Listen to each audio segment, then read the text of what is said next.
Nah,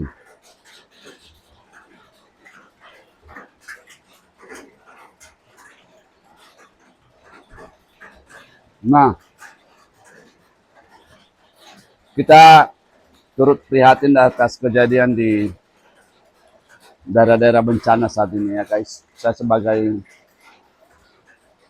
konten kreator mengucapkan semoga cepat pulih keadaan bagi yang mengalami kerugian besar selama bencana ini dari kemarin. Kita juga di sini di depan Cafe Kolokyo dan semua rumah sakit, Murni Teguh, rumah sakit Paru, Convention Hall, Methodist, di samping kita semua saat ini terendam oleh banjir.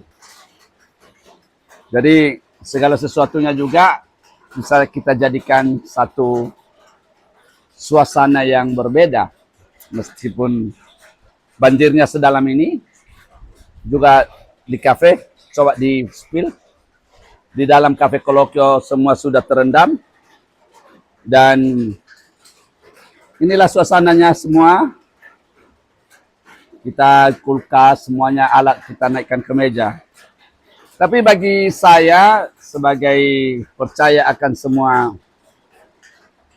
mujizat atau sebuah berkah dari yang kuasa, maka ya perlu kita nikmati suasananya. Kita sarapan di luar dengan menikmati keindahan banjir ini. Terkadang kita bisa transformasi sebuah keburukan atau sebuah bencana itu menjadi satu panorama yang indah buat hidup kita. Jadi saat ini ya beginilah yang diberikan Tuhan untuk kita. Kita nikmati dan kita berikan yang terbaik untuk suasana ini. Saya mengambil hikmahnya yaitu sarapan pagi di depan banjir ini sambil melihat yang lewat. Dan kita ngopi dulu. Kita seruput. Pontigia.